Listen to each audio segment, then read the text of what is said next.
It was about 2 years ago now. I handed in my maternity notice, and within 2 weeks I received a letter terminating my contract of work.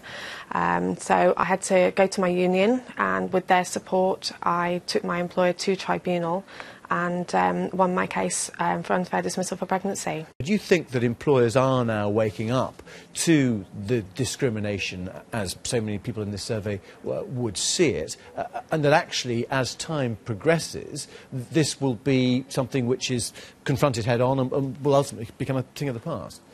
I do hope that eventually it will become a thing of the past. One thing that has come to light, obviously, I've met an awful lot more people that have been through this situation now, and it's amazing how everybody seems to know somebody who's been discriminated against in some manner, whether it's that they've been forcefully having their hours changed, whether they felt that they were being bullied in the workplace, or whether they have actually ended up losing their job. And it's amazing how many people don't actually do what I do and don't take it to a tribunal because they don't necessarily have the support network, or they don't have the knowledge to understand that that is something they can do and that discrimination is not correct. Most businesses would be concerned if we felt this was the general picture, and I think as I go around the country talking to business leaders, they would say that they're really focused on skill shortages and making the best of their people, and they're very aware of their legal duties not to discriminate against women when they're pregnant, on maternity leave, or even when they might be pregnant. I suspect that what this survey is pointing to is the fact that businesses haven't quite reached all of those line managers who maybe have some old-fashioned attitudes that we need to work on changing. And what's you going to do about changing them then?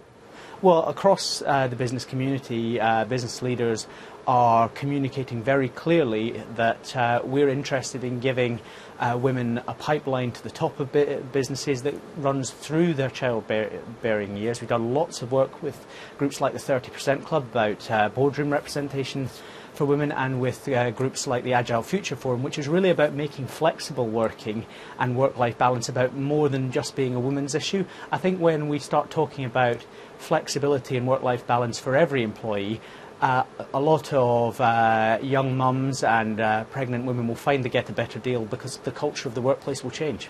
The really concerning thing I thought in the survey findings today was the number of women who would advise their colleagues not to tell their employers that they're pregnant. We've got to get away from a legalistic approach to this, to viewing when a woman gets pregnant, it being right that their employer and then sit down and say, well, how do you want to work this? How can we come to a deal that works for you and works for the company? And I think if we can get into that space rather than viewing it constantly through a very legalistic framework, then we'll get better results for both sides.